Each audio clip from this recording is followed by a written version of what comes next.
अच्छा, डिवेंचर का 10 है। ओ, मैंने कहा कुछ गड़बड़ तो करी है यार। चलो, डिवेंचर का 10 है तो बेटा 5.20, तो देखो कितना हो गया, 12.88 आ गया। मेरे दोस्तों आइए आइए, अब हम चलते हैं बेटा नेक्स्ट लेवल पर। हाँ बेटा, आज टेस्ट है। हाँ, मैं जीत गया लीग में, ये तो बात सही है बेटा। आज हमारा टेस्ट होगा बेटा 6:30 पर। कितने बजे होगा दोस्तों टेस्ट? जी हाँ दोस्तों, 6:30 पर। तो बेटा उन बच्चों के लिए मैं बता देता हूँ यहाँ पर क्या होगा आपके पास में। तो बेटा ये सब बातें भी बता दूंगा, बट आज नहीं बताऊंगा, क्या इसका मारना लायक है ना, इसको सभी बता दो, है ना। चलो चलो दोस्तों, अब हम आपके साथ अपनी कथा और कहानी दोनों को बेटा आपके साथ शुरू करते हैं। हम आपके साथ अपनी कथा और कहानी बेटा दोनों को आपके साथ शुरू करते हैं। दोस्तों, कल हमने आपके साथ कुछ कुछ चीजें पढ़ी थी। मैं पहले उनको एक बार क्विकली रिकैप करवा देता हूँ और फिर आज मैं बेटा उसके आगे आपको लेकर चलता हूँ, ठीक है जी। बेटा पहले हम एक बार क्विक रिकैप कर लेते हैं, पहले हम रिकैप करते हैं, फिर हम आगे की बातें आपके साथ करेंगे। तो अगर मैं आपके साथ क्विक रिकैप की बात करूं तो बेटा रिकैप में हमने आपके साथ सबसे पहले पढ़ा था, we were discussing about capital structure theories. इन कैपिटल स्ट्रक्चर थ्योरीज में बेटा मैंने आपको बताया था, यहां पर बेसिक क्वेश्चन इज क्या हमें डेट का इस्तेमाल करना चाहिए। तो यूज ऑफ डेट हमने कहा था यस कब, इफ केओ डिक्रीजेस और value of firm is increases. तो हमने कहा था इस केस में करना चाहिए। तो हमारे पास दो लोग थे बेटा जिन्होंने कहा था यस यूज डेट, कुछ लोगों ने कहा डेट इस्तेमाल करो, दूसरे लोग कौन से थे, कोई फर्क नहीं पड़ता जी, कोई फर्क नहीं पड़ता। तो मैंने कहा ओके जी, कोई फर्क नहीं पड़ता। ये लोग कौन से थे बेटा, सब माया वाले। तो इन्होंने बोला था भैया डेट का इस्तेमाल करो। इसमें कौन कौन सा था बेटा, एनआई अप्रोच और इसमें था ट्रेडिशनल, जबकि यहाँ पर आपके पास था एनओआई अप्रोच और यहाँ पर था बेटा एमएम मॉडल। तो बेटा ये हमारा बेसिक था। फिर हमने इसके अंदर आपके साथ कुछ जनरल असम्पशंस पढ़ी थी। हमने पढ़ा था बेटा there are only two sources, equity and debt. फिर हमने कहा था हमारा ईबीआईटी विल रिमेन सेम, हमारा capital total assets will remain same. हमने कहा था बिजनेस का जो रिस्क है दैट इज हमारा जो ऑपरेटिंग एवरेज है वो हम उसमें कोई छेड़छाड़ नहीं कर रहे हैं, हमारे पास कोई टैक्सेस नहीं होंगे, सारा का सारा जो भी कमाएंगे 100% डिविडेंड में बांट देंगे। इसके अलावा फिर हमने पढ़ा था सबसे पहले अगर आपको वैल्यू ऑफ डेट निकालना पड़ जाए तो आप सिंपल कहोगे जो भी आपका इंटरेस्ट का अमाउंट है आप उसको केडी से डिवाइड कर दोगे। ये हमने पहली बात पढ़ी थी। दूसरी बात पढ़ी थी कि अगर आपको बेटा कॉस्ट ऑफ इक्विटी निकालना है तो आप कहोगे ईबीआईटी माइनस इंटरेस्ट, बेसिकली यही बन जाएगा divided by value of equity. या इसी से अगर मुझे वैल्यू ऑफ इक्विटी निकालना पड़ जाए तो बेटा ये हो जाएगा EBIT minus interest divided by cost of equity, as the case में भी। तीसरा हमने पढ़ा था क्यू निकालना है तो it is EBIT divided by value of firm, या दूसरी भाषा में बोले तो value of firm is equal to EBIT divided by Q. ये हमने बेटा तीन बेसिक कांसेप्ट आपके साथ इंटरप्रेट करे थे। फिर उसके बाद मैंने आपको सबसे पहली अप्रोच बताई थी जिसका नाम था एनआई अप्रोच। तो एनआई अप्रोच ने दो असम्पशंस एडिशनल मानी थी। इसने कहा था भाई देखो हम ये मानते हैं कि debt is a cheaper source and equity is a costlier source.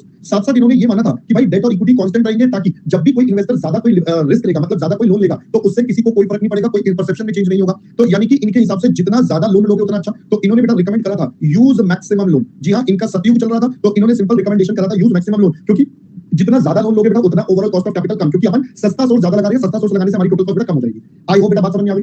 फिर हमने ये भी पढ़ा था कि अब यहाँ पर केडी के ही कांस्टेंट है तो आपको सबसे पहले वीडी निकालना होगा, आपको वीई निकालना होगा जो आपका निकल जाएगा EBIT minus interest divided bye केई, क्योंकि ये कांस्टेंट है। फिर निकलेगा वैल्यू ऑफ फर्म जो हो जाएगा वीडी प्लस वीई, और चौथा बेटा फाइनली आप निकाल दोगे K O, that is EBIT upon value of firm. So that was the concept which we studied बेटा टिल यस्टरडे। आई होप बेटा सबको पहले बात समझ में आ गई। ये हमने बेटा कल तक का सारा रिवाइज कर लिया। फिर इसके बाद मैंने आपको इसी टॉपिक पर बेटा एक क्वेश्चन भी करवा दिया था। We discussed with you question number 12 बेटा यस्टरडे। हमने इनफैक्ट इसका एक थर्ड पार्ट आपके साथ और जोड़ा था और ये तो हमने कर लिया था। फिर मैंने कल आपको एक एडिशनल बेटा क्वेश्चन नंबर 13 होमवर्क में दिया था। I give you this note. आइए पहले इसको डिस्कस कर लेते हैं। Company has a EBIT of इतना, use of debt and equity capital, firm is 10%, debenture of 5 lakh, firm's equity capitalization rate इतना, required to calculate current value overall cost. तो बेटा इसका सिंपल सबसे आसान है। सबसे पहले बेटा हम क्या करेंगे, अपना वैल्यू ऑफ डेट। तो वैल्यू ऑफ डेट तो बेटा हमारे पास ऑलरेडी गिवन है, इट्स 5 लाख। फिर मैं निकालूंगा वैल्यू ऑफ इक्विटी। तो कमाए हैं हमने 1 लाख, इसमें से जाएगा इंटरेस्ट 5 लाख का 10%, जो कि 15% वाली वैल्यू को रिप्रेजेंट कर रहा है। तो आप बता रहे हो ये कितना आता है बेटा, 3,33,333। तो अगर हम वैल्यू ऑफ फर्म की बात करें तो ये हो जाएगा 5 लाख, तो और ये 33,333, तो इसका मतलब हो गया 8,33,333। फिर उसके बाद बी पार्ट में बोला था क्यों निकाल दो, तो एक आसान तरीका is EBIT divided by value of firm, यानी कि 1 लाख डिवाइडेड बाय 8,33,333। तो आप बता रहे हो 12%, या आप इसका बेटा दूसरा तरीका कर सकते हो, क्यों इज इक्वल टू, आपको बताया था इक्विटी का कॉस्ट बेटा 15%, ये कितना है सर, ये है 33,33,333 आउट ऑफ 8,33,333, और साथ में आप जोड़ दोगे डेट जो कि है 10, ये है 5 लाख डिवाइडेड बाय 8,33,333। तो जब आप यहां से सॉल्व करोगे तो ये भी 12। तो दोनों में से बेटा किसी तरीके से कर सकते हो, आप चाहो तो टेबल बना के कर सकते हो। बेटा मैंने भी आपको सारी की सारी बातें कल समझा दी थी पूरी की पूरी डिटेल में, है ना। और मैं उम्मीद कर रहा हूं बेटा यहां तक आप सबको पहले क्लियर भी हो गया। तो मैंने लगभग 10 मिनट 12 मिनट लगाकर आपको पहले कल तक का सारा मैंने रिवाइज करवा दिया। जो हमने कल पूरी कथा कहानी पूरी डिटेल में सारी बातें समझी थी वो हमने कल आपके साथ डिस्कस कर ली। कुछ बच्चे कह रहे हैं क्वेश्चन नंबर 11 बचा हुआ है, वो अभी हम थोड़ी देर बात कर लेंगे बेटा, लास्ट में उसको टेकअप कर लूंगा। अगर आज नहीं हो पाया तो मंडे कर लूंगा, ठीक है, क्योंकि आज ना मेरे को लेटेस्ट कंटिन्यू फ्लो बन गया, तो latest continue with the approaches. अगर आज नहीं हो पाया तो मंडे पहले कर लेंगे, और अगर आज टाइम मिल गया लास्ट में तो मैं लास्ट में करवा दूंगा, ठीक है बच्चों, टेंशन मत लो, कर लेंगे, कोई टेंशन वाली बात नहीं है। चलो पहले दोस्तों यहां तक का सारा मामला क्लियर हो गया एकदम परफेक्ट, बहुत बढ़िया। सर मेरे को एक बात बताओ, मेरे को ईमानदारी से बात बताना, ईमानदारी वाली बात, कोई झूठ मत बोलना, मेरे को आपको पता कोई फर्क नहीं पड़ता, झूठ बोलोगे भी तो। मुझे ईमानदारी से बताओ, क्या आपको ये अप्रोच लॉजिकली समझ गई, हमने कॉन्सेप्ट कैसे लगाई? क्या आपको बेटा रट्टा मारने की जरूरत पड़ी क्या कि ये ऐसे ऐसे रख लो? तो यहां पर अगर आपने रट्टा मारा होगा तो दिक्कत है। मैं बोल रहा हूं, मैंने कोशिश करी है एक एक चीज को कॉन्सेप्चुअली बताने की, मैंने सारे कॉन्सेप्ट लॉजिक से बताए, राइट राइट बेटा दीपक, तभी तो मैंने कहा था बेटा मैं आपको लॉजिक से बताऊंगा। अब देखना आज ही आपके लिए और आसान हो जाएगा, आज ही आपके लिए बेटा और आसान हो जाएगा। पहले बात समझ। चलो अब मैं आपके साथ और आगे चलता हूं, है ना, और आगे चलता हूं। तो आज हम सबसे पहले बेटा अपनी सेकंड अप्रोच की तरफ चलते हैं। We will move on to the next approach, we will move on to the next approach. अब नेक्स्ट अप्रोच हमारे पास क्या है? अच्छा मैं एक बात बीच में छोटी सी बता देता हूं।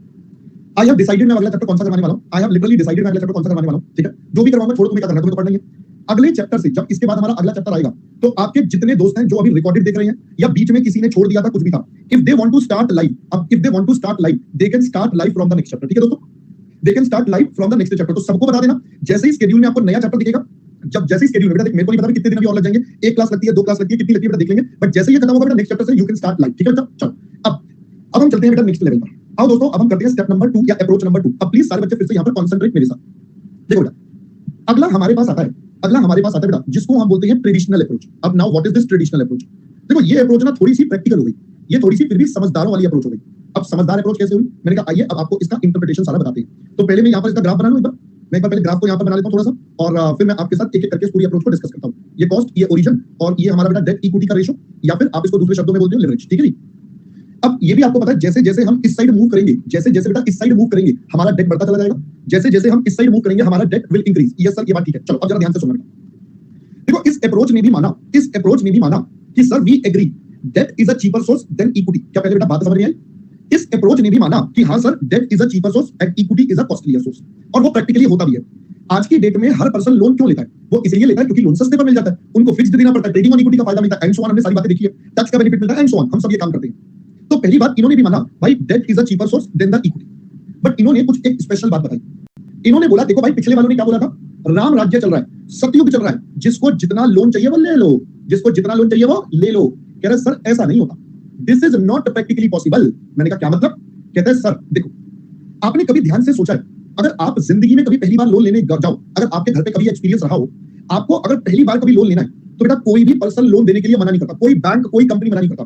वो तो कहता है आओ, यू आर आवर कस्टमर, आप हमारे कस्टमर हो, लो भाई लोन लो, जितना मर्जी लो, कोई टेंशन नहीं है। तो मतलब हर कोई कहता है पहली बार अगर कोई लोन ले रहा है तो भैया ले लो, तो यानी कि लोन की कॉस्ट सस्ती होती है, ये तो कंफर्म हो गया। बट ये जो लेवल है ये किसी एक पर्टिकुलर लेवल तक होता है, मतलब ये केस टू केस वेरी करता है। भाई जैसे अगर एक बिजनेसमैन है उसको एक लिमिट तक तो सस्ता लोन मिल जाएगा, बट अगर वो लोन ज्यादा पे ज्यादा लिए जा रहा है तो इसका मतलब बेटा क्या हो रहा है?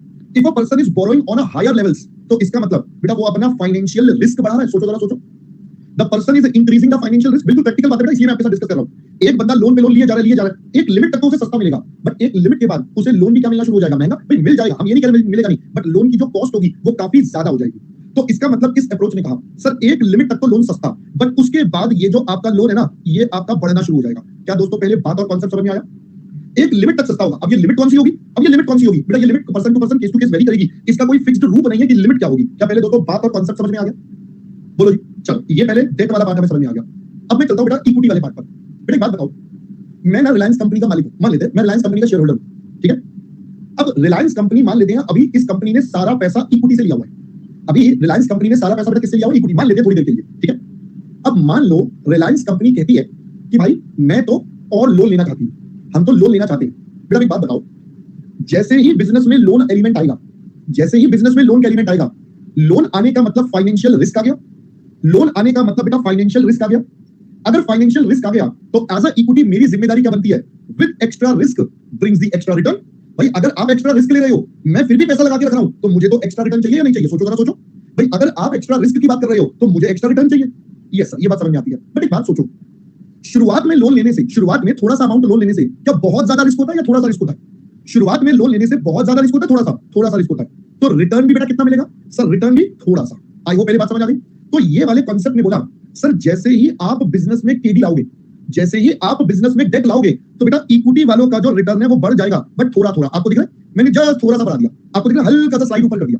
भाई थोड़ा सा रिस्क आया उसके बदले थोड़ा सा रिटर्न एक्स्ट्रा, थोड़ा सा रिस्क आया उसके बदले थोड़ा सा रिटर्न एक्स्ट्रा। जबकि पिछले वालों ने क्या बोला था? अबे चलने लायक सब कांस्टेंट है। इन्होंने बोला चल पकड़ ले, ऐसा थोड़ी होता, थोड़ी प्रैक्टिकल बात करो। तो इन्होंने बोला थोड़ा रिस्क आया उसके बदले थोड़ा रिटर्न भी आ गया। बट अब एक बात बताओ ना, ये लोग बाजी नहीं आ रहे, लोन पे लोन लिए जा रहे हैं। ये लोग तो बाजी नहीं आ रहे, इतना लोन ले रहे हैं कि लोन वालों ने अपनी कॉस्ट बढ़ा दी। तो इसका मतलब अब बिजनेस क्या हो चुका है? बहुत ज्यादा रिस्की हो चुका है। अब इसका मतलब business has become quite high risky. तो बेटा उस केस में ये वाले लोग भी क्या कहेंगे? चल निकल ले पुटले कट ले, मेरा कॉस्ट भी बढ़ा दे। क्या पहले बेटा बात समझ आ रही है? ये कहेंगे भाई साहब मेरी कॉस्ट भी ज्यादा। भाई तुम इतना रिस्क पे रिस्क लिए जा रहे हो, कल को लोन नहीं दे पाए तुम तो बिजनेस बंद करा दोगे।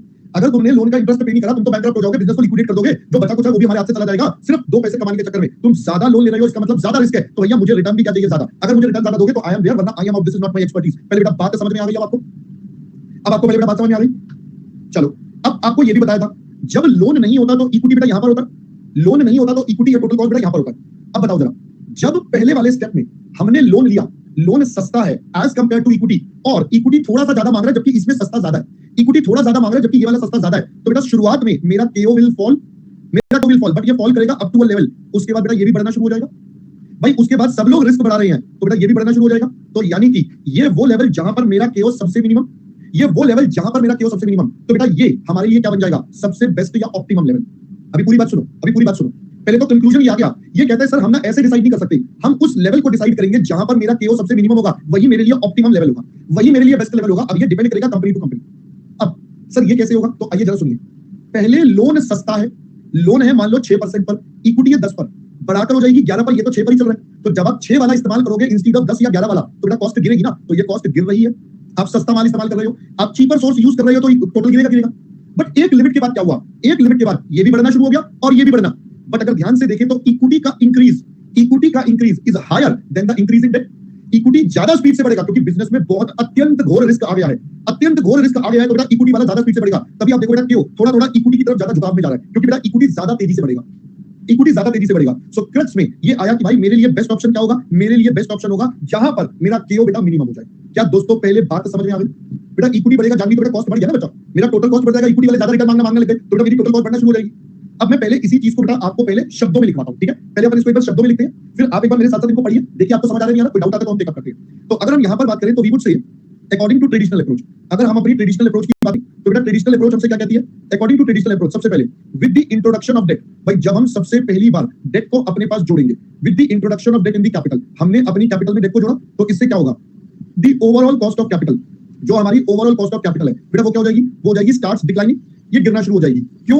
As debt being the cheaper source, as debt being the cheaper source, बेटा डेट जो है हमारे पास सस्ता सोर्स है, तो इस वजह से उस सस्ते सोर्स के इस्तेमाल से हमारी टोटल कॉस्ट गिरेगी। फिर हमने कहा ये गिर तो जाएगी, बट ये जो सिचुएशन हमारे पास है गिरने वाली, this situation will prevail only up to a certain level. भाई ये सिचुएशन जो है एक पर्टिकुलर लेवल तक ही रहेगी, ऐसा नहीं है कि ये परमानेंट हो जाएगी। बियॉन्ड दिस लेवल, अगर हम एक पर्टिकुलर लेवल के बियॉन्ड जाते हैं, अब वो लेवल क्या होगा बेटा वो किसी को नहीं पता, वो तो company to company case to case vary करेगा लेवल क्या होगा। Beyond this level with the increase in debt, अगर मेरे डेट में और इंक्रीज होगा तो इसका मतलब sir financial risk of the firm increases, financial risk of the firm increases to a greater level. भाई ये एक ज्यादा लेवल पर चला जाएगा, to a greater level, due to which, जिसकी वजह से क्या होगा बेटा, जिसकी वजह से cost of debt and equity starts rising, और इसकी वजह से हमारा जो डेट और इक्विटी है बेटा दोनों के दोनों बढ़ना शुरू हो जाएंगे, which in turn और अल्टीमेटली बेटा उसकी वजह से क्या होगा, which in turn leads to rise in overall cost of capital, और इसकी वजह से हमारे पास अल्टीमेटली हमारा ओवरऑल कॉस्ट ऑफ कैपिटल बेटा बढ़ना शुरू हो जाएगा। क्या दोस्तों पहले यहां तक की बात आपको समझ में आई है? तो यानी कि अगर हम इसका कंक्लूजन निकालें तो इसका मतलब 10 optimum level will be at the point, optimum level will be at the point, ये ऐसे पॉइंट पर होगा जहां पर हम क्या बोलेंगे, वेयर केओ इज मिनिमम और value of firm is maximum. आप जो मर्जी बोल दो बेटा। आई होप पहले दोस्तों बात और कॉन्सेप्ट अब आपको अच्छे से समझ में आ गया। बोलो जी, अब किसी के मन में कोई डाउट है तो बेटा पूछ लो। बेटा ग्रीन लाइन पहले सस्ता सोर्स ले रहा है तो बेटा डिक्रीज होगी ना बिस्वा। भाई अगर तू सस्ता सोर्स इस्तेमाल कर रहा है, एक चीपर सोर्स ले रहा है, तो चीपर सोर्स की वजह से तेरी टोटल कॉस्ट गिरेगी और वो गिर रही है, तो केवल अभी तो गिर रहा है हमारा, ठीक है जी। सर कंपनी में ओनली इक्विटी है मतलब नो रिस्क है, ऐसे तो एफिशिएंसी कमी नहीं करेंगे। बेटा देखो ये डिपेंड करता है ना, देखो जब आप कोई नया बिजनेस स्टार्ट करते हो, whenever you start a new business, आप बताओ नया बिजनेस स्टार्ट करते ही क्या काम हो जाता है क्या? कोई आपको नए बिजनेस के लिए कभी लोन देता नहीं देता, तो नया बिजनेस तो इक्विटी से करते हो, तो धीरे धीरे जब आपका बिजनेस बढ़ता है सब कुछ होता है, तो बेटा आपके पास क्या होता है, आपके पास सब चीजें आती है, तब आप सस्ता सोर्स इधर वाला ये वाला उधर वाला तब करते हो ना बेटा। बेटा ये वैल्यू की टर्म्स में डायग्राम ही नहीं है, जहां पर केओ मिनिमम होगा वैल्यू मैक्सिमम होगी, ये तो मैंने आपको बताया था बेटा, ये तो हमने कल पढ़ा था ना, वैल्यू ऑफ फर्म और केओ तो आपस में इनवर्स रिलेशन होती है, राइट सर। केडी राइज करेगा बेटा डेट बढ़ रहा है, तू एक पैसा तूने एक बिजनेस में पैसा लगाया जो लोन लिया जा रहा है, अगर वो लोन लिया जा रहा है तो बेटा एक दिन तो ऐसा आएगा there is a high probability वो अपना इंटरेस्ट ही ना दे पाए, और अगर वो अपना इंटरेस्ट नहीं दे पाया तो बेटा उसकी रुपया रुक गई, तो इसलिए इक्विटी वाले भी रिस्क बढ़ाएंगे। आई होप पहले बात समझ में आ गई बेटा। श्रुति मैंने आपको बताया क्योंकि इक्विटी की स्पीड ज्यादा तेज होगी, अभी क्वेश्चन करवाऊंगा, क्योंकि इक्विटी के बढ़ने की स्पीड ज्यादा तेज होगी इसलिए बेटा ये इक्विटी की तरफ टूटेगा, इक्विटी की तरफ भागेगा, ठीक है बेटा। याशिका ये मैंने कल बताया था कि जब आपके पास कुछ भी लोन नहीं होता, जब आपके पास बेटा कुछ भी लोन नहीं होता तो जो आपका इक्विटी है वही आपका टोटल कॉस्ट के बराबर होता है बेटा, राइट बेटा। ऋतिक अभी मैंने ये बात आपको रिपीट कर दी, लोन बढ़ेगा तो रिस्क बढ़ेगा, तो इसलिए इक्विटी की कॉस्ट बेटा बढ़ेगी, राइट। लोन बढ़ेगा तो इक्विटी की कॉस्ट बढ़ेगी, टोटल कॉस्ट बढ़ेगी बेटा, अल्टीमेटली तो टोटल तो दोनों से बन रहा है तो वो बढ़ना शुरू हो जाएगा, ठीक है। चलो आई होप पहले बच्चा यहां तक का सारा पॉइंट और मैटर क्लियर हो गया। अब आप पहले एक बार ये वाली अप्रोच, अभी रुक जाओ, अरे अभी खत्म थोड़ी हुआ है, सुनो सुनो सुनो, अभी खत्म थोड़ी हुआ। अब हम इसके प्रैक्टिकल की बात करते हैं। भाई हमें तो प्रैक्टिकल क्वेश्चन भी करने ना, पेपर में तो प्रैक्टिकल क्वेश्चन भी आते हैं, तो अगर हम यहां पर प्रैक्टिकल या न्यूमेरिकल्स की बात करें तो बेटा क्या होगा, तो देखिए जरा बताओ, कैन आई से यहां पर बैलेंसिंग फिगर क्या निकल रहा है, आप मुझे बताओ बैलेंसिंग फिगर क्या है। केओ इज द बैलेंसिंग फिगर, बिल्कुल परफेक्ट है, देखो कितने बढ़िया तरीके से समझ रहे हो। तो इसका मतलब अगेन पहले मैं वीडी निकालूंगा फिर मैं वीई निकालूंगा, जो कि मुझे बेटा क्वेश्चन में गिवन नहीं होगा, कैसे निकलेगा, मतलब एग्जामिनर ये देखो ये कितना बढ़ेगा, ये कितना बढ़ेगा, ये तो एग्जामिनर डेटा देगा। भाई ये तो कंपनी टू कंपनी वेरी कर रही है, मुझे तो पता नहीं है, मैं तो ये कह रहा हूं ये सस्ता होगा, ये बढ़ेगा क्योंकि ये बैलेंसिंग फिगर है, तो यानी कि ये तो इधर देगा, वीएफ हमें मिल जाएगा और फाइनली बेटा हमारे पास क्या आ जाएगा, केओ। अब आप बताओ अब बच्चा पागल हो जाता है ये सोचते सोचते, सर इसमें भी सेम, पिछले वाले में भी सेम, चक्कर क्या है? अब पहले बेटा आपको फंडा समझ आ रहा है कि बच्चे रोते क्यों हैं इसके अंदर, क्योंकि वो अप्रोच नहीं समझते। जिनको अप्रोच समझ आ जाती है बेटा वो ये नहीं समझ पाते, और जिनको थोड़ा बहुत कुछ आ जाता है उनको ये समझ नहीं आता ये निकल क्या रहा है। बेटा उनको समझ नहीं आता क्योंकि हमने तो कॉन्सेप्ट समझ लिया था। पहले बेटा बात समझ आई, हमने तो बेटा कॉन्सेप्ट समझ लिया था, टेंशन नहीं है बेटा। केओ हमारे पास बैलेंसिंग है ना बेटा, ये हमें गिवन होगा कितना बढ़ रहा है कितना क्या हो रहा है, ये हमें गिवन होगा, तभी तो हम केओ बैलेंसिंग निकाल रहे हैं। और जो बैलेंसिंग होता है बेटा वो सबसे लास्ट में निकलता है। अभी आपको इसके बारे में और ज्ञान मिलेगा अगली अप्रोच में। अभी और अगली अप्रोच करेंगे तो आपको और क्लैरिटी आ जाएगी। अरे वाह सर अब समझ में आ गया, आप पिछली वाली दो में क्या बोलना चाह रहे थे और यहाँ पर आप समझ में आ गया, ठीक है? क्योंकि ये वाली पहली वाली दो क्या बेटा बिल्कुल सेम है, तो इसलिए ज्यादा डिफरेंस आपको समझ नहीं आता। Got it? चलो अब हम यहाँ से पहले बेटा कॉपी कर लेते हैं, तो आप हेडिंग डाल दीजिए बेटा ट्रेडिशनल अप्रोच, ये अंग्रेजी लिख लीजिए पहले।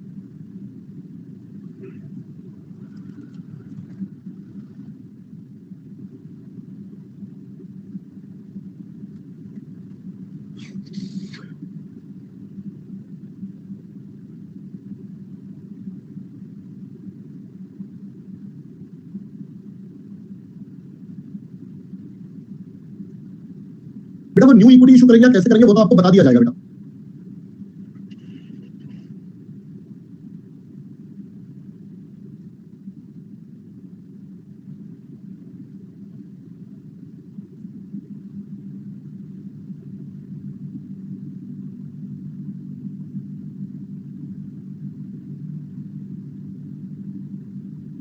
हाँ जी बेटा बिल्कुल बढ़ेगा श्रुति।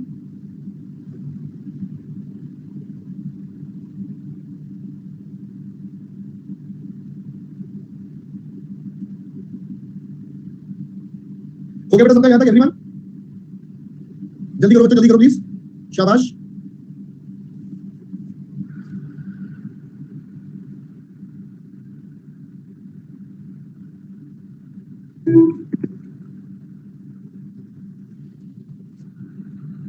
हो गया बेटा यहाँ तक? बेटा प्रियांशु मैंने पहले ही बता दिया था बेटा, दोबारा भी हम टाइम नहीं लगाएंगे। अब आप जब आओगे टेस्ट में तो अपने आप देख लेना बेटा, वहां पर मैं सारी बातें बता दूंगा, ठीक है बेटा? चलिए I hope it's all done, जल्दी करिए बेटा ये वाली लाइन भी। अरे बबलू वालों जल्दी करो नलायक।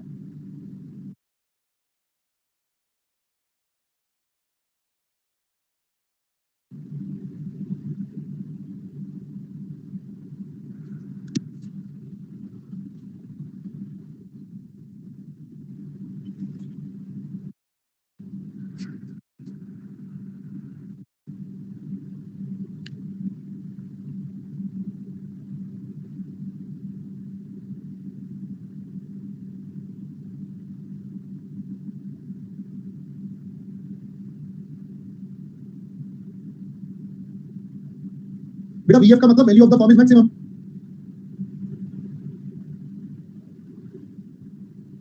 चलिए अब आप बेटा ये वाला डायग्राम बनाएंगे मेरे साथ सारे बच्चे। अब आप बेटा ये डायग्राम बनाइए और ये प्रैक्टिकल स्टेप्स लिखिए, फिर मैं उसके आगे आपको क्वेश्चंस करवाता हूं इसके। बनाएंगे मेरे साथ सारे बच्चे। अब आप बेटा ये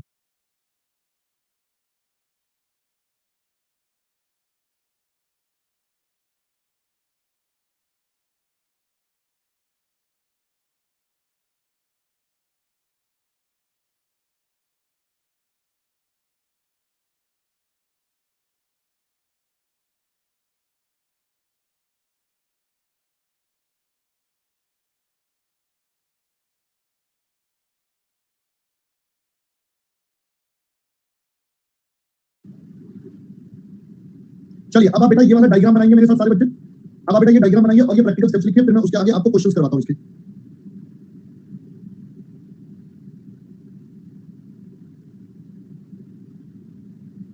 कोई बात नहीं बेटा आशीष, बाकियों को बनाने दे मेरे दोस्त।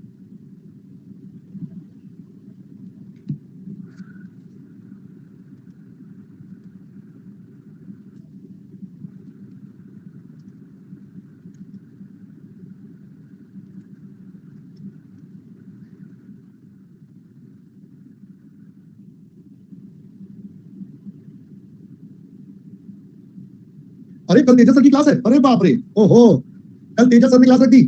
मैंने देखो किसी को नहीं बोला था मैं छुट्टी कर रहा हूं ना, मैंने तेजस सर को बोला था कुणाल सर को ना बता सर को। दुख खत्म ही नहीं होता बेटा, ये दुख ना बेटा तुम्हारे लिए ही है दोस्त, ये दुख तुम्हारे लिए ही है बेटा। बेटा मैं कौन सी मस्ती करने जा रहा हूं नालायक? अबे तुम्हारी क्लास होगी, तुम्हारी कोई छुट्टी नहीं होने वाली, पता चले तुम सोचो कि तुम्हारी छुट्टी होने वाली है बेटा, मंडे ट्यूसडे दोनों दिन क्लास होगी। बेटा आशीष कल मैं ट्रैवल कर रहा हूं तो कल मैं आ नहीं पाऊंगा बेटा, कल मैं आ नहीं पाऊंगा, कल आई वुड बी ट्रैवलिंग, तो मॉर्निंग में मैं यहां से जाऊंगा दिल्ली से, तो आई वुड बी ट्रैवलिंग, तो हो ही नहीं पाएगा बेटा। हाँ बेटा वेडनेसडे छुट्टी है बेटा, वेडनेसडे छुट्टी है बेटा। We are going to Shimla, अभी हम शिमला जा रहे हैं।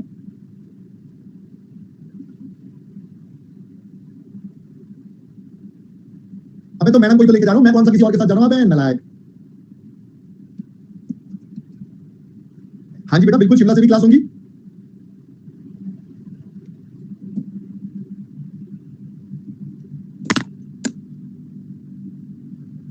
अरे नेटवर्क मैं वहां पे सब कुछ ले आऊंगा, वहीं पे अंबानी जी को साथ में बिठा दूंगा मैं कि अंबानी जी तार पकड़ के बैठो, जरा नेटवर्क ध्यान से देखो, गड़बड़ नहीं होना चाहिए नालायक।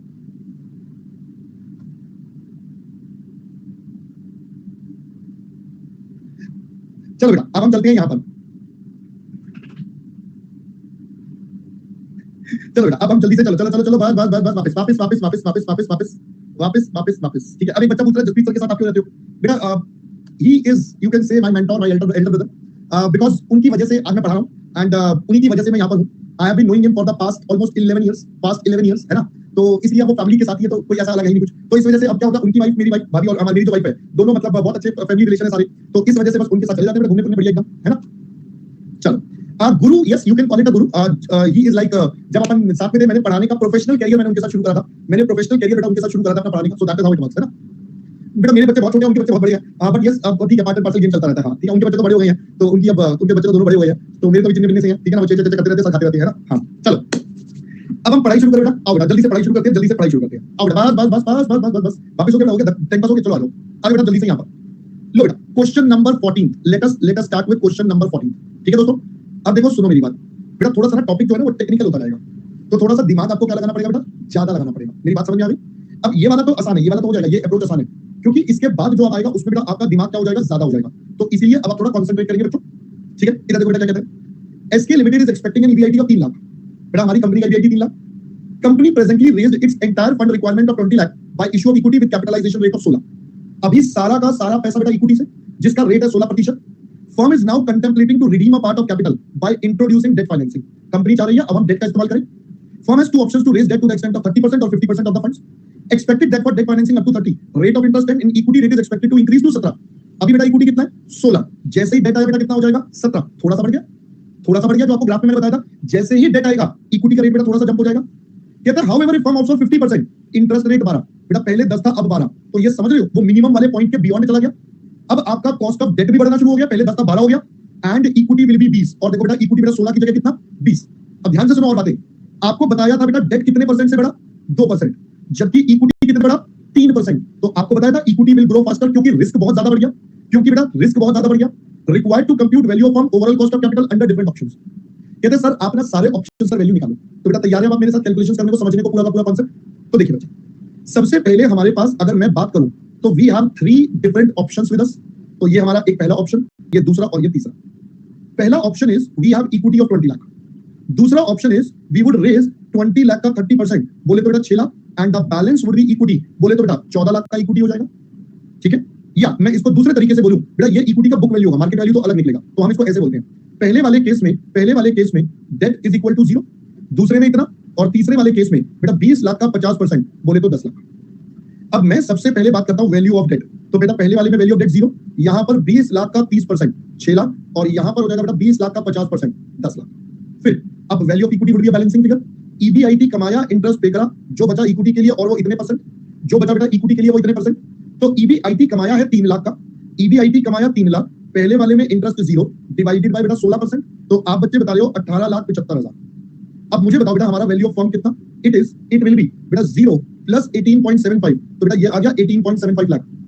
तो अगर मैं KO की बात करूं तो it would become EBIT divided bye बेटा वैल्यू ऑफ फर्म, शॉर्ट में अगर अपन बोलेंगे तो ईबीआईटी कमाया 3 लाख 18,75, तो जब आप करोगे बेटा 16%। अब याद करो यही तो बात मैंने आपको बताई थी, जब सारा पैसा इक्विटी का होता है तो KO और KE बेटा बराबर होते हैं, तभी हमारे ग्राफ पे बेटा वो KE से या KO से शुरू होता है, याद आ गया आपको बेटा, सारी की सारी बातें मैंने वापस से बता दी राइट। चलो सेकंड पार्ट पर चलते हैं। अगर मैं यहां पर बात करूं तो बेटा ईबीआईटी कमाया माइनस इंटरेस्ट और बदले में कॉस्ट ऑफ इक्विटी, तो ये हो जाएगा 3 लाख माइनस 6 लाख का बेटा 10%, और ये 17% के बराबर है। क्वेश्चन में हमें डेटा दे दिया था, तो संगीता बता रही है बेटा 14,11,765 ये वैल्यू आ गई। तो वैल्यू ऑफ फर्म एक 6 लाख 14,11,765, तो इसका मतलब 20,11 बेटा 765 ये हो गया। अब आप चेक करो वैल्यू ऑफ फर्म बढ़ गया, वैल्यू ऑफ फर्म बेटा बढ़ गया, वैल्यू ऑफ फर्म बढ़ गया तो कंपनी का फायदा, और चेक भी हो जाएगा कि बेटा कितना हो जाएगा। तो it is EBIT divided by firm, तो यानी कि 3 लाख 20,11,765 14.91 बेटा, पहले बात कॉन्सेप्ट एकदम अच्छे से क्लियर हो गया राइट। अब आ जाओ बेटा इधर तीसरे पार्ट पर चले, तो वैल्यू ऑफ इक्विटी कमाया ईबीआईटी माइनस इंटरेस्ट और बेटा इसके बदले कॉस्ट ऑफ इक्विटी, तो यहां पर हो जाएगा 3 लाख, 10 लाख का लोन जिसका रेट है बेटा 12% और कॉस्ट हो चुकी है 20%, तो अब आप बता दीजिए बेटा कितना, आप बता रहे हो 9 लाख, तो वैल्यू ऑफ फर्म बेटा कितना हो जाएगा 10 लाख प्लस 9 लाख, ये हो गया बेटा 19 लाख। तो के ओ कितना हो जाएगा sir? Again EBIT upon value of firm, तो 3 लाख बाई 19 लाख, ये आता बेटा 14 नहीं सॉरी कितना 15.79%। दोस्तों पहले अब आपको पूरा का पूरा कॉन्सेप्ट, पूरा का पूरा केस अच्छे से समझ में आया पहले तो? बेटा देखो ये सब आसान है, ये सब आसान है दो चीजों पर, ये सारी बातें बेटा दो चीजों पर टिकी है। पहला, आपको अप्रोच कॉन्सेप्ट क्लियर होना चाहिए, मतलब अप्रोच क्लियर होनी चाहिए, अप्रोच क्या है, मतलब जो भी मॉडल पढ़ रहे हो वो क्या कहता है। दूसरा, उसमें कॉन्सेप्ट लगाने कैसे हैं। अब आप देखो 3 कॉन्सेप्ट है जो बार-बार घूम-घूम के लग रहे हैं, 3 ही कॉन्सेप्ट है जो बेटा बार-बार घूम के लग रहे हैं। अब पहले बेटा बात समझ में आ गई? तो चलिए अब आपके सामने बेटा ये हमने कर लिया था, क्वेश्चन नंबर 14 है, अब आप इसे बेटा कॉपी कर लीजिए। So with this we are done with our traditional approach.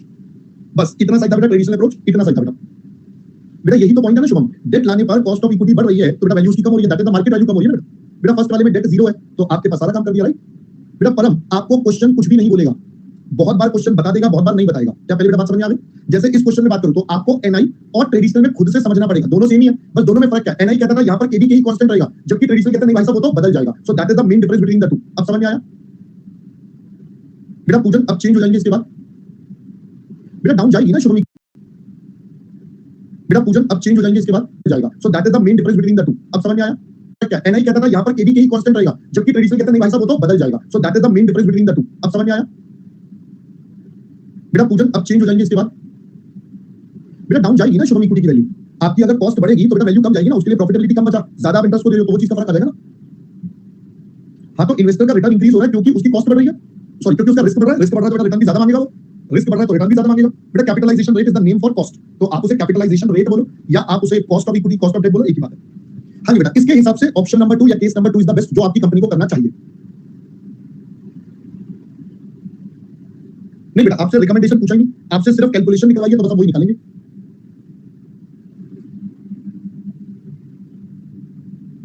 अरे गुड मॉर्निंग मैडम, इतनी देर से मैं बैठा क्यों? कह रही लिखिए अपने आप बोल दो।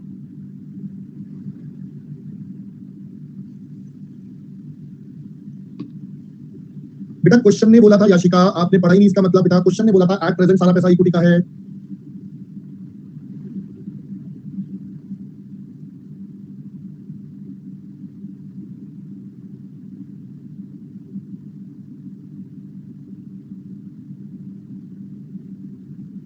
हाँ जी बच्चों, ऑल डन ऑल सेट हो गया? यहाँ तक का मामला बताओ जी बताओ।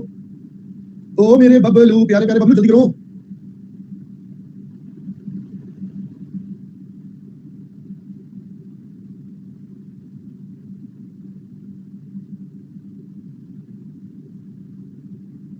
ग्रेट बेटा रोहित, ग्रेट, बहुत अच्छी बात है बेटा, आपका पेपर अच्छा गया, बढ़िया गया। चलो बेटा हो गया सबका कॉपी, एवरीवन एवरीवन एवरीवन। बेटा सीएसपी का मतलब होता है कॉन्सेप्ट की सुख प्राप्ति, है ना, कि हमारे को जब कॉन्सेप्ट समझ में आते हैं तो उसका जो सुख होता है बेटा वो एक अलग ही लेवल का होता है जो सब बच्चों को नहीं मिलता।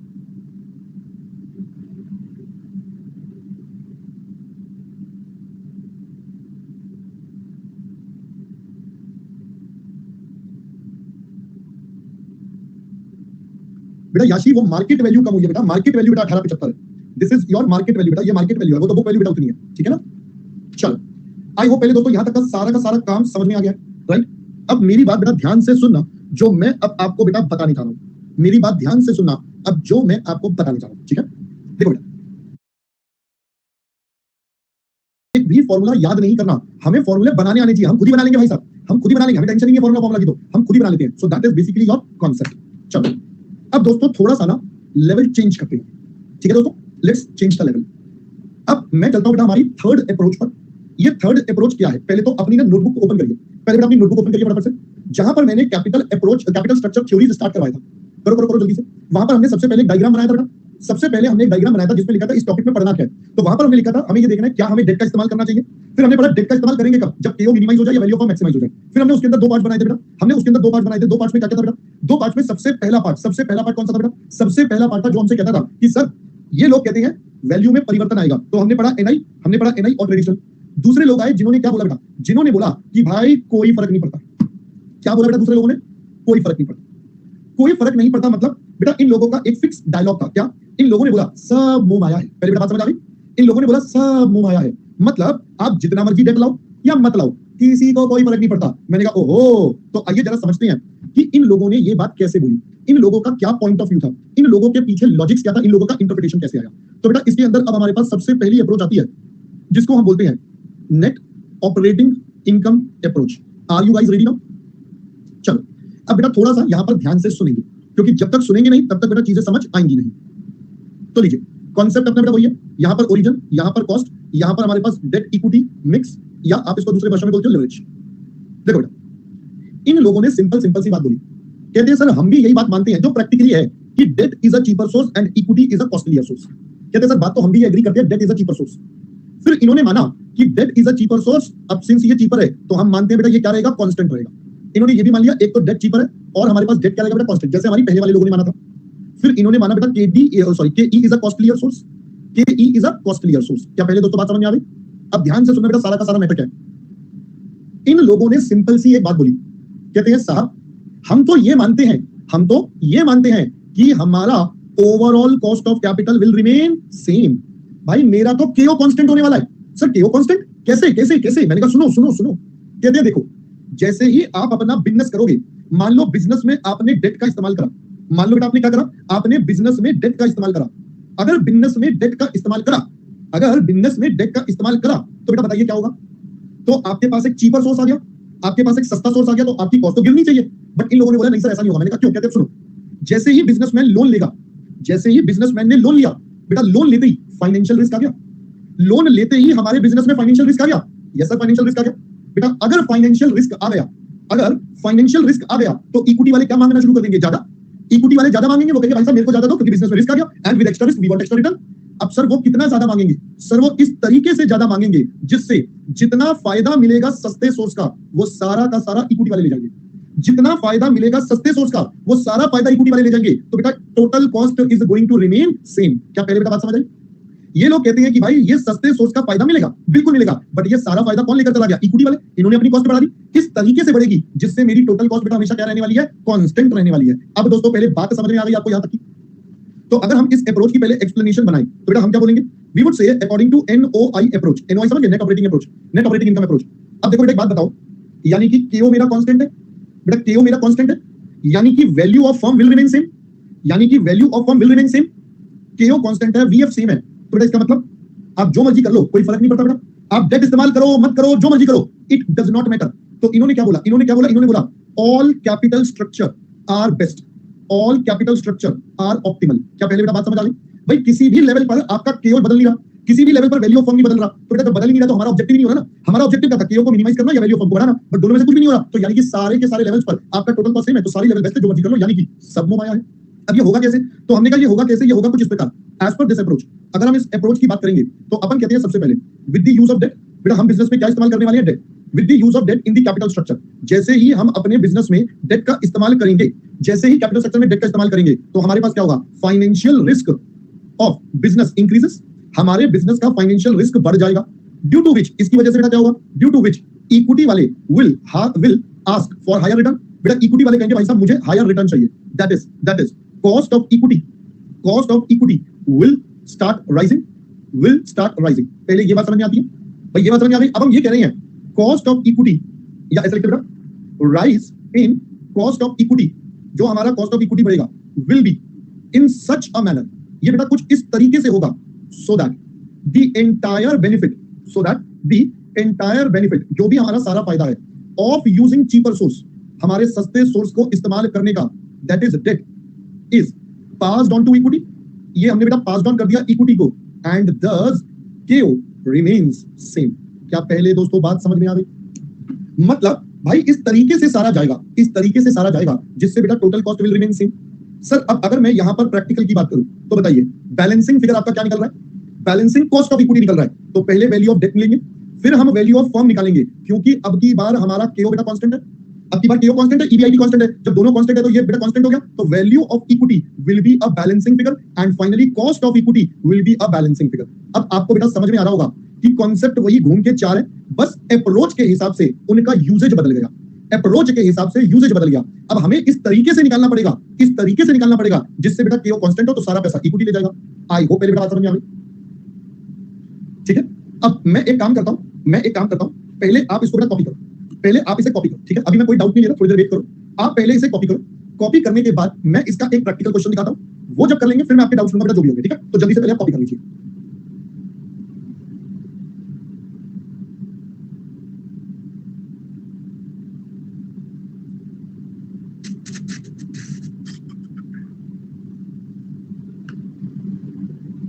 बेटा दीपक एक बात बता, तू आइसक्रीम खाता है बेटा? आइसक्रीम खाता है बेटा दीपक? तेरे को कौन सा फ्लेवर पसंद है? Which flavour do you like the most? Chocobar. एक काम करते हैं बेटा दीपक, हम ना सारे आइसक्रीम वालों को बोल देते हैं, आप ना चोकोबार बनाया ही मत करो, पागल हो तुम, सारे चोकोबार बनाते हो, आप सिर्फ मैंगो डूड वाली बनाया करो, दैट्स इट, है ना? सारे एक ही बनाओ, एक ही सारे खाएंगे, ऑप्शंस रखिए, क्यों क्यों आप नई चीज ट्राई करते हो? Why do you try the new? तो भाई एक ही बनाओ, एक ही खाओ, क्यों पागलपंती इतनी सारी करते हो, लोगों को परेशान करते हो, इतने सारे ऑप्शन दे देते हो, भाई ऐसा क्यों करते हो? एक रखो ना, क्यों इतना दिमाग लगाना है? ठीक है बेटा, बोल दीपक, चलेगा तेरे को कल से?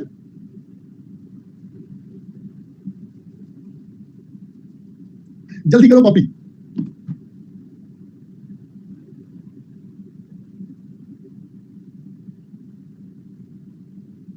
हाँ जी बेटा, रिस्क बढ़ रहा है इसलिए होगा ना बच्चे।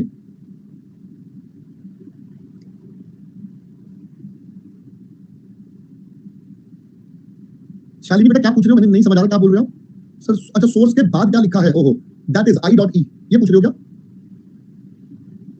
अच्छा ठीक है,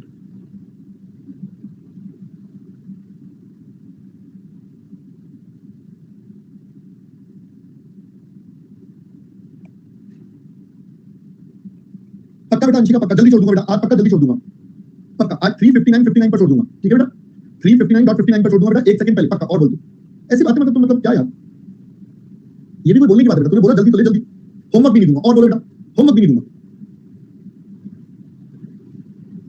करिए बेटा कॉपी डायग्राम भी, जल्दी करो डब्ल्यू वालों बेटा, जिंदगी भर याद रहेगा देखो कार उसको। अच्छा मैं देव मानुष निकला, चल बढ़िया। चलो हो गया बेटा, कॉपी हो गया सबका, जल्दी बताओ प्लीज,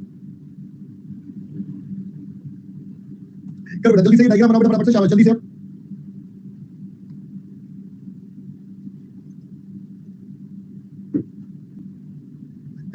चलो हो गया बेटा, कॉपी हो गया सबका, जल्दी बताओ प्लीज,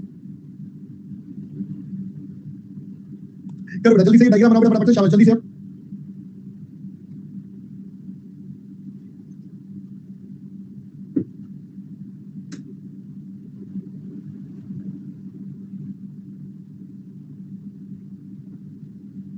बेटा पूजन होता वही है, बट वहां पर ना थोड़ी डिफरेंट होता है, क्योंकि उनका पूरा पेपर एमसीक्यू है, उनके टॉपिक्स भी अलग है काफी सारे, उनका पूरा पेपर एमसीक्यू है, तो उनको बड़े बड़े क्वेश्चन सॉल्व नहीं करने होते, उनका पूरा पेपर एमसीक्यू होता है। हाँ बेटा इंटर नहीं बोल रहा, उनका एफएम का पूरा पेपर एमसीक्यू होता है, एफएम का पेपर। हाँ जी, नेगेटिव मार्किंग भी होती है बेटा।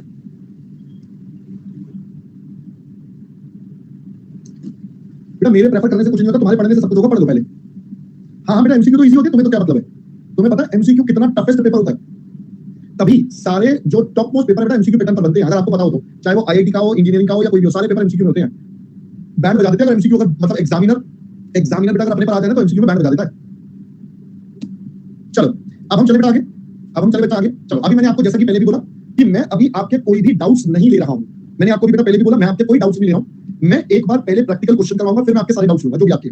मैं एक बार जल्दी से क्विकली रिकैप कर देता हूं, ये था क्या? एनओआई अप्रोच ने बोला कि भाई मेरा जो ओवरऑल कॉस्ट ऑफ कैपिटल है, जो मेरा टोटल कॉस्ट ऑफ कैपिटल है, that will always remain same. ये सेम कैसे रहेगा? कहता है अगर हमारा बिजनेस इवन सस्ता सोर्स यूज कर ले, हम ये मान रहे हैं डेट सस्ता है, अगर वो सस्ता सोर्स इस्तेमाल भी कर ले, अगर वो सस्ता सोर्स इस्तेमाल भी कर ले, तो उसके बाद भी जो इसका फायदा होगा वो सारा फायदा इक्विटी वाले ले जाएंगे, सारा का सारा फायदा इक्विटी वाले ले जाएंगे, जिससे टोटल बिजनेस की कॉस्ट क्या रहेगी बेटा? सेम। तो बिजनेस के जो भी टोटल कॉस्ट है वो सेम रहेगी, सारा सस्ता फायदा बेटा इक्विटी वाले ले जाएंगे। तो equity will be a balancing figure. तो पहले हम डेट निकालेंगे, value of firm, EBIT constant हम पहले मान चुके हैं, केओ इस क्वेश्चन इस अप्रोच पे कांस्टेंट है, तो जब ये दोनों कांस्टेंट है तो ये कांस्टेंट रहेगा, तो मतलब value of equity will be balancing figure, total में से डेट हटा दो और हमारा cost of equity will be this. अब आइए पहले एक इसका एक क्वेश्चन कर लेते हैं ताकि अपने को ये सारा कांसेप्ट क्लियर हो जाए, फिर मैं आपसे आगे की चर्चा और डिटेल करूंगा। ये सारा कांसेप्ट क्लियर हो जाए फिर मैं आपसे आगे की चर्चा और डिटेल करूंगा। तो आइए बेटा देखते हैं यहां पर क्या बोलता है question number 15। SK limited is expecting an EBIT of 4 lakh and is an all equity company. बेटा कहता है हमारी जो एसके लिमिटेड है वो पूरी इक्विटी कंपनी है और 4 लाख रुपए की वैल्यू है। Using the NOI approach and an overall cost of capital of 10%, compute total value, stock market value and cost of equity. तो आइए जी हम करते हैं बेटा सबसे पहले ए पार्ट का आंसर।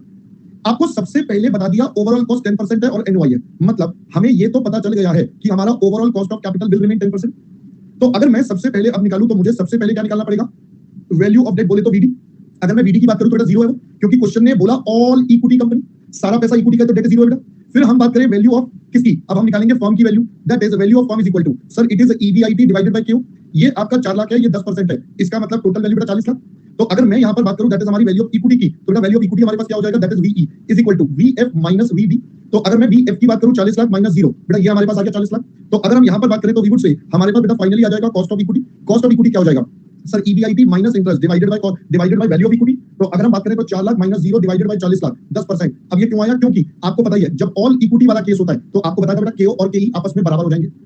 अब हम चलते हैं बेटा बी पार्ट पर। बी पार्ट में क्या बोलता है? कहता है determine the answer to A if company decides to retire 1 million of common stock with 9% debt. 1 million बोले तो 10 लाख का लोन लेकर आएगी और 10 लाख का इक्विटी कम हो जाएगा। तो मैंने कहा चलिए अब ए पार्ट का आंसर दोबारा। तो अब अगर हम बोले हमारे पास वैल्यू ऑफ डेट कितना हो जाएगा, तो बेटा वैल्यू ऑफ डेट अब हमारे पास हो गया बेटा 10 लाख। तो हमारा वैल्यू ऑफ फर्म कितना हो जाएगा? तो वैल्यू ऑफ फर्म हमारा वीएफ बेटा ये हमारा सेम रहने वाला है क्योंकि ईबीआईटी सेम होता है, ये इस अप्रोच में सेम है तो 40 लाख। तो यानी कि अब जो बच गया वो हमारा इक्विटी कितना बचेगा? सर इक्विटी हमारे पास हो जाएगा value of equity is equal to value of firm minus value of debt. तो बेटा 40 लाख माइनस 10 लाख, इक्विटी बच गया दोस्तों 30 लाख का। अब हमें केओ सेम रखना है तो बेटा कॉस्ट ऑफ इक्विटी, क्योंकि हमने इक्विटी को बैलेंसिंग निकाला तो cost of equity EBIT minus interest by value of equity. तो ये हो जाएगा बेटा 4 लाख 10 लाख का 9% डिवाइडेड बाय 30 लाख। तो बताओ बेटा कितना आता है? ये 10 से ज्यादा आ जाएगा। बताओ जरा कितना आता है निकाल के। ये आ रहा है बेटा 10.33%। अब मुझे बताओ यानी कि मेरा कॉस्ट ऑफ इक्विटी जो पहले 10 था वो 10 से बढ़ गया, जो पहले 10 था वो 10 से बढ़कर हो गया 10.33 और इस तरीके से बढ़ा जिससे मेरा केओ बेटा क्या रहा? 10%। यही एनओआई ने बोला, यही बेटा एनओआई ने बोला कि भाई आपका केई बढ़ जाएगा, इस तरीके से बढ़ेगा जिससे सारा का सारा फायदा जो भी आपके पास है वो सारा का सारा फायदा बेटा किसके पास ट्रांसफर हो जाएगा? वो सारा फायदा इक्विटी के पास ट्रांसफर हो जाएगा और ultimately total cost will remain same. अब आपको समझ में आया होगा। अभी रुक जाओ, मैं डाउट लूंगा, रुक जाओ। Also compute return of mister S if he owns 5% shares of the company. कह रहा है अब आप ये भी बताओ कि मान लो मिस्टर एस हमारी कंपनी के कोई शेयर होल्डर है, ये भाई साहब जो शेयर होल्डर है इनका शेयर कितना, इनको कितने पैसे मिलेंगे अगर ये 5% के मालिक है? तो मैंने कहा लीजिए अब यहां पर हम सबसे पहले बात करते हैं कंपनी ने कमाया ईबीआईटी, जो कंपनी ने कमाया 4 लाख का, फिर इसमें से बेटा हम क्या माइनस कर देंगे? इंटरेस्ट 10 लाख का 9%, तो यानी कि 90,000 रुपए चले गए। अब उसके बाद बेटा क्या बच गया हमारे पास? सर उसके बाद बच गया ईबीटी। अब जरा ध्यान से सुनना, क्या इसमें टैक्स है? नो, तो यही ईएटी। प्रेफरेंस डिविडेंड नहीं है तो यही ईएई।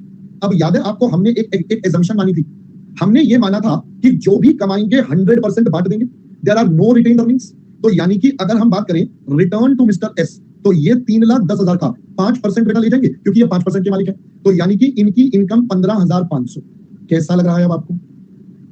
एक और इंटरप्रिटेशन मैं बता देता हूं, एक और इंटरप्रिटेशन बता देता हूं बेटा, ध्यान से सुनना। आपको पता है के ई कैसे निकल, के ओ, के ई डब्ल्यू ई, के डी डब्ल्यू डी।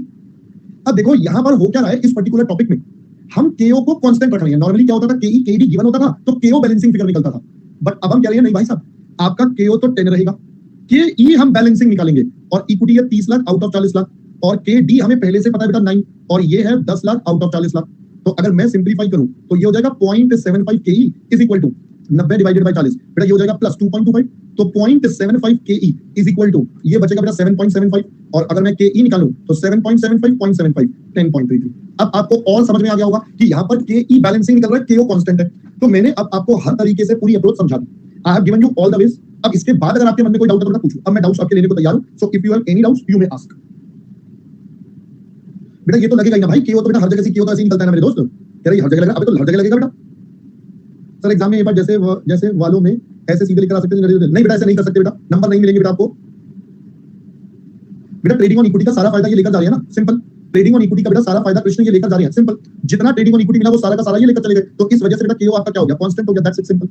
अगर मैं इसकी बात करूं, केई मुझे नहीं पता, ये मुझे पता है 30 लाख आउट ऑफ 40 लाख, ये मुझे पता है 30 लाख आउट ऑफ 40 लाख, तो ये इसका शेयर हो गया बेटा, ये इसका शेयर हो गया और ये आपका केई बेटा बैलेंसिंग फिगर आ गया, सिंपल। बेटा विजय मैंने जिस तरीके से करा बेटा उस तरीके से करो, that will be the correct one. ठीक है सर, हमें अप्रोच कैसे समझेगी? बेटा याशिका अप्रोच समझने के लिए आपको कांसेप्ट समझना पड़ेगा। एनओआई और एमएम क्वेश्चन आपको बता देगा, एनआई और ट्रेडिशनल आपको खुद इंटरप्रेट करना है कि कांस्टेंट है या वो चेंज हो रहा है, जो मैंने पहले आपको बताया था। ठीक है, वही तो बोल रहे हैं कि अच्छे से क्लियर हो क्या, वही तो। अच्छा बेटा डेट वालों को कभी कोई एक्स्ट्रा अर्निंग नहीं मिलती है, डेट वालों को बेटा कभी कोई एक्स्ट्रा अर्निंग नहीं मिलती है। सर इस केस में डेट लेना तो जस्टिफाई नहीं होगा क्योंकि डेट लिया तो बेटा अदनान आपकी मर्जी है, हम कह रहे हैं डेट लो या ना लो कोई फर्क नहीं पड़ता, तो कोई जस्टिफिकेशन ना जस्टिफिकेशन बेटा कुछ नहीं होता है ना। अगर क्वेश्चन में दिया तो अप्रोच कैसे पता चलेगा? I already answered. ठीक है, अच्छा और क्या है सर? रिटर्न वाला पॉइंट रिपीट, कौन सा रिटर्न वाला? अच्छा रिटर्न वाला बेटा, रिटर्न वाला पॉइंट सिंपल है, आपका 3,10,000 है जो आपका इनकम आया, 100% डिविडेंड है तो इसका 5% ओनरशिप है वो आपको मिल जाएगा। ठीक है, ठीक है बेटा कृष्ण कोई बात नहीं। सर वीएफ जब कांस्टेंट है तब तो जब कंपनी डेट लेती जाएगी तब ऐसा पॉइंट आएगा ना कि वीई नेगेटिव हो जाए, ये समझ नहीं आ रहा बेटा। वैल्यू ऑफ इक्विटी नेगेटिव कैसे हो जाएगा? बेटा कभी किसी चीज की मार्केट प्राइस नेगेटिव होती है क्या अंशु? तू मुझे बता, कभी किसी चीज की मार्केट प्राइस नेगेटिव हो जाता है क्या कि भाई तू सामान भी खरीद और पैसे भी मुझे दे दे और तू ऐश भी कर ले? ऐसा तो हो ही नहीं सकता बेटा। चलो बेटा ग्राफ मैंने आपको बता दिया, केओ कांस्टेंट रहेगा, केओ कांस्टेंट रहेगा, डेट आपका कांस्टेंट है। जितना ज्यादा डेट लोगे जो इससे फायदा होगा सस्ते सोर्स का वो सारा यहां चला जाएगा, तो केओ आपका कांस्टेंट रहेगा, सिंपल। तो बेटा अदनान यही तो अप्रोच ने बोला कि आपको डेट लेने से कोई फर्क नहीं पड़ता, मत ही लो आप डेट, आपके लिए भैया क्या, आप मत ही लो, लेना है तो लो, नहीं लेना मतलब आपकी चॉइस, बट ओवरऑल कोई फर्क नहीं पड़ेगा किसी भी चीज पर। ठीक है जी, चलिए अब आप बेटा कॉपी करिए। बेटा इक्विटी वाले तो हमेशा ही डेट का फायदा लेंगे बेटा जीतू, वो तो बेटा हमेशा ही लेंगे ना ट्रेडिंग ऑन इक्विटी का फायदा, वो तो हमेशा ही होगा, वो तो इक्विटी वाले ही लेकर जाएंगे बेटा फायदा। क्वेश्चन नंबर बेटा 15 है।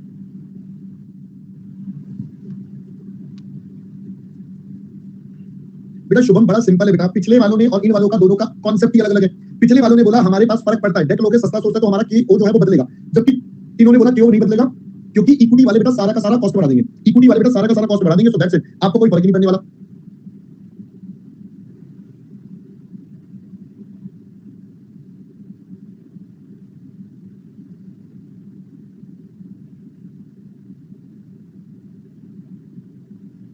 बेटा इक्विटी वहां भी बढ़ेगा ही ना दोस्त, इक्विटी वहां भी बढ़ेगा ही। भाई देखो आप ना सारी चीजों को कंफ्यूज कर रहे हो अपने आप से, आप जबरदस्ती कंफ्यूज कर रहे हो बेटा अपने आप को। भाई देखो आपको सिंपल सा फंडा लगाना है, आपको अप्रोच वाइज चलना है, अगर आप सारी अप्रोचेस को मिक्स करोगे तो खुद ही कंफ्यूज हो जाओगे।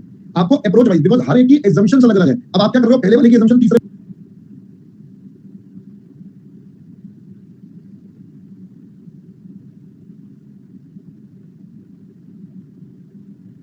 बेटा इक्विटी वहां भी बढ़ेगा ही ना दोस्त, इक्विटी वहां भी बढ़ेगा ही। भाई देखो आप ना सारी चीजों को कंफ्यूज कर रहे हो अपने आप से, आप जबरदस्ती कंफ्यूज कर रहे हो बेटा अपने आप को। भाई देखो आपको सिंपल सा फंडा लगाना है, आपको अप्रोच वाइज चलना है, अगर आप सारी अप्रोचेस को मिक्स करोगे तो खुद ही कंफ्यूज हो जाओगे। आपको अप्रोच वाइज, बिकॉज हर एक की assumptions अलग अलग है। अब आप क्या कर रहे हो, पहले वाले की assumption तीसरे वाले में एडजस्ट कर रहे हो और कह रहे हो यहाँ क्यों नहीं हो रहा, बेटा वो तो होगा नहीं ना दोस्त, वो तो होगा नहीं। तो हर एक पर्सन ने assumption मानी। अब आप खा तो चोकोबार रहे हो और कह रहे हो यार इसमें मैंगो फ्लेवर नहीं आ रहा, तो बेटा वो तो पॉसिबल ही नहीं होगा ना। आप खा तो चोकोबार रहे हो और कह रहे हो इसमें मैंगो वाला फ्लेवर नहीं आ रहा, तो बेटा वो पॉसिबल नहीं होगी ना चीजें। तो हर एक के अपने अपने assumptions है, अपना अपना बेस है, so you can't club the things. यहाँ पर अप्रोचेस बेटा ये कॉन्सेप्ट नहीं है, जनरल कॉन्सेप्ट जो हर जगह लगा दिया, गॉट इट। अभी डाउट्स भी ले लो, पहले बेटा ये कॉपी कर ले सारे। हाँ जी बेटा शुभम, तभी तो मैं बोल रहा हूँ सबके अलग अलग बेसिस है ना बेटा, सबका बेस अलग अलग है। अब आप सबको मिक्स करोगे तो वो पॉसिबल नहीं होगा ना, क्योंकि सबने अलग अलग बात बोली, तभी तुम चार अलग अलग फ्लेवर पढ़ रहे हैं, वरना तो एक ही पढ़ लेते काम खत्म हो जाता है, दीपक वाली बात हो जाती। क्यों अलग अलग कर रहे हो सब, है ना, एक ही खाओ बस।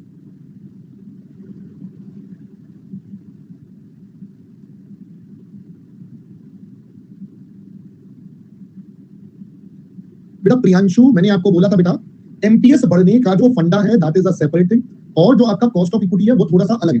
अगर एमटीएस बढ़ेगा तो बेटा कॉस्ट ऑफ इक्विटी गिरता है, केई निकलता है डिविडेंड अपॉन मार्केट प्राइस। तो बेटा वो जो डिविडेंड अपॉन मार्केट प्राइस होता है तो दोनों का इनवर्स रिलेशन होता है मेरे दोस्त। आप पॉजिटिव रिलेशन बना रहे हो बेटा, वो होगा नहीं ना, गलत बोल रहे हो आप। बिल्कुल पढ़ाएंगे बेटा, क्यों नहीं पढ़ाएंगे बेटा हिमांशु भाई, देख क्लास 4 बजे तक ही चलेगी, क्लास का कोई अल्टरनेटिव नहीं है मेरे पास, class will be there till 4। बेटा पढ़ाऊंगा अभी दोस्त मेरे, क्या हो गया हिमांशु, गुड मॉर्निंग। चलो जल्दी जल्दी से बेटा कॉपी करो। कह रहे thank you for amazing session, okay sir bye bye. बेटा जाने वाले को कौन रोक सकता है, बेटा जो आया है वो जाएगा, जाने वाले को कोई ना रोक सका आज तक, तो जो आया है वो जाएगा बेटा।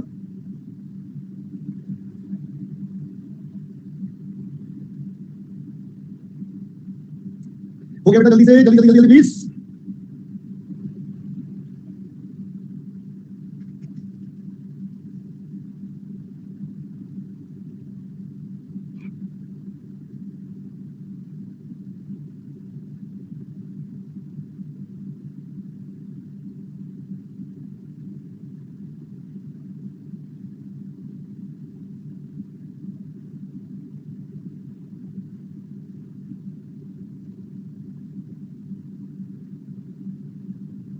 चलिए बेटा, आई होप बेटा यहां तक पहले क्लियर हो गया सबका।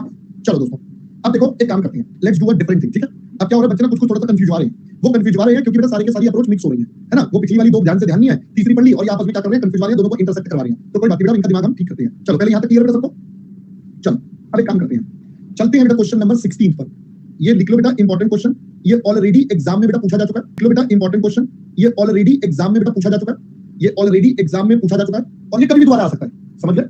ये एग्जाम में पूछा जा चुका है और ये कभी भी दोबारा दर्शन दे सकता है। So this has been there in the exam, ठीक है बच्चा। इधर देखो, alpha limited and beta limited are identical except for capital structure. Alpha limited has a 50% debt and 50% equity. Beta limited has 20% debt and 80% equity. All percentages are in market value. Borrowing rate for both companies is 8% in a no tax world and capital market are assumed to be perfect.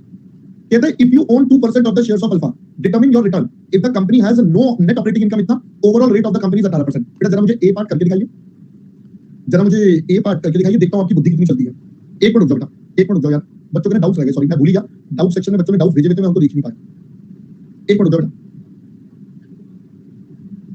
बेटा ये meet मैंने आपको बताया था, prefer करना बेटा दोनों में से कुछ भी कर दो, मार्क्स तो दोनों से मिल जाते हैं, कोई दिक्कत नहीं है। बट हाँ अगर 5 नंबर यार आपको लग रहा है कि आंसर में 2 वर्ड ही है, तो बेटा फिर ये WACC वाले से कर देना, थोड़ा बड़ा आंसर दिखेगा ना तो नंबर ज्यादा मिल जाते हैं, बस ये पॉइंट है, ठीक है बेटा। प्रियांशु सर VF ही जब इक्वल होगा और डेटा अगर इंक्रीज करते तो ये तो मैंने बता दिया प्रियांशु का डाउट।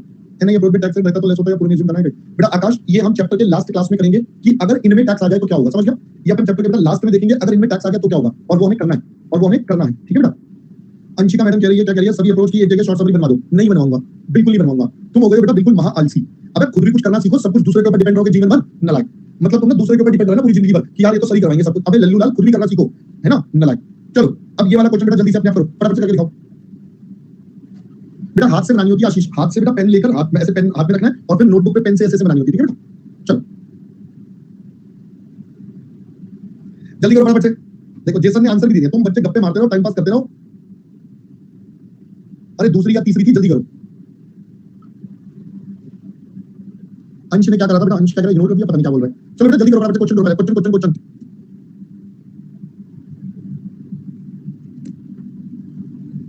लो जी, कुसुम ने आंसर भी दे दिया, वेरी गुड बेटा कुसुम, पता नहीं क्या निकाल लिया बट तूने कुछ तो आंसर निकाला है, शाबाश। अच्छा अंश ने पहले आंसर दे दिया था, लो जी शीतल मैडम ने भी आंसर दे दिया है, बहुत बढ़िया। शीतल, प्रियंका, अंबिका, निगार, वेरी गुड बेटा, बहुत बढ़िया, सब एकदम टॉप ऑन क्लास। अर्पित, यश, पवित्रा, आर्यन, अमन, विनीत। अबे निकाल क्या रहे हो, मुझे तो ये समझ नहीं आ रहा। अबे 28 निकालना क्यों है? क्वेश्चन कह रहा है आप 2% के मालिक हो, तो बताओ जरा आपका अमाउंट कितना आएगा। ये पता नहीं क्या कर जा रही है।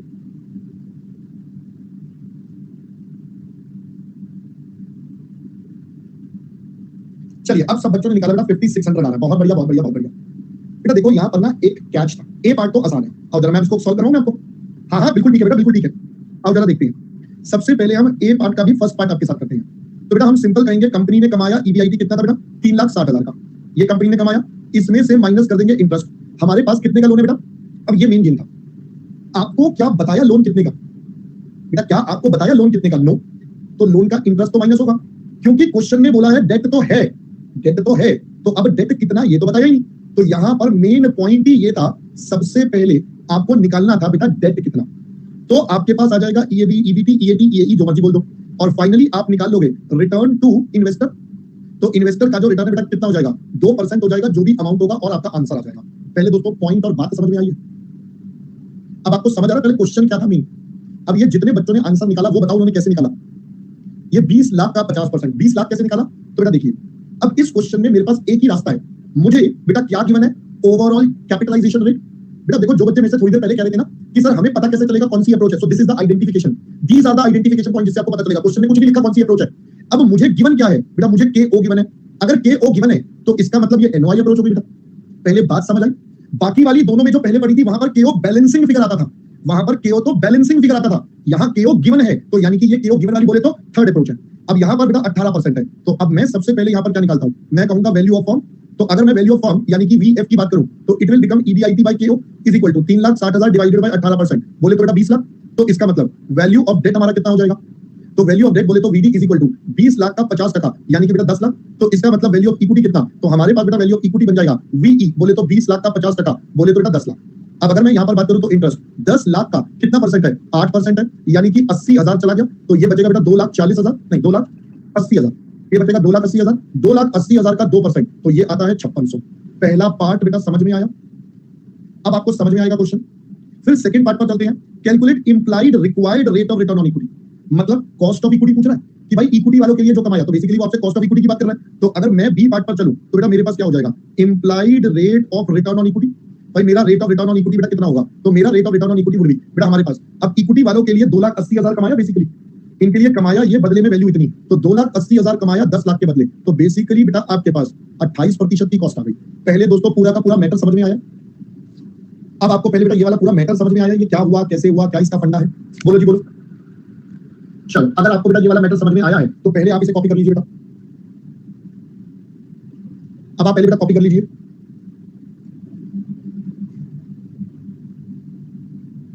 सबने कर लिया कॉपी? अरे बाप रे, ये बेटा क्वेश्चन नंबर 16 है। मतलब इतनी जल्दी थी इनको कि इन्होंने बिना समझे फटाफट कॉपी मार लिया, है ना। इतनी जल्दी थी इनको कि भाई टाइम होने वाला, फटाफट से कर डालो, ज्यादा टाइम नहीं है हमारे पास।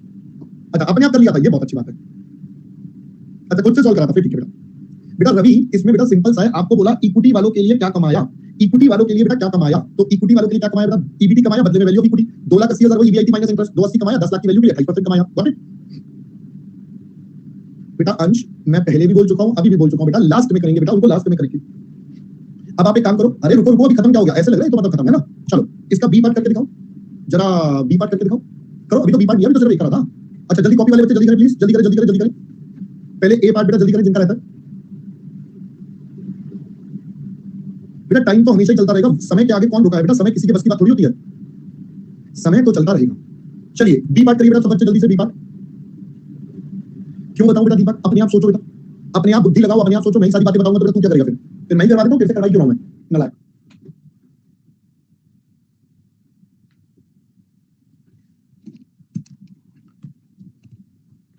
जल्दी जल्दी जल्दी बेटा, विश्वा का आंसर आ गया, अंबिका दोनों के आंसर अलग अलग, शाबाश। शीतल, मोनिका, इन सबका सेम आ रहा है, यशका भी सेम आ रहा है, very good very good very good. Ankit भी सेम है, विजय, विनीत बहुत बढ़िया, यश बहुत बढ़िया बहुत बढ़िया, कुसुम बहुत बढ़िया। तो बेटा सबसे पहले वाले बच्चे का आंसर मेरे को गलत लग रहा है क्योंकि बाकी सबका सेम आ रहा है, तो मैं मान रहा हूं यही सही होगा, बाकी पहले वाले का गलत होगा। बहुत बढ़िया, बी पार्ट करो। हाँ जी करो करो करो बच्चा, क्यों करे sir, why should we do this, है ना।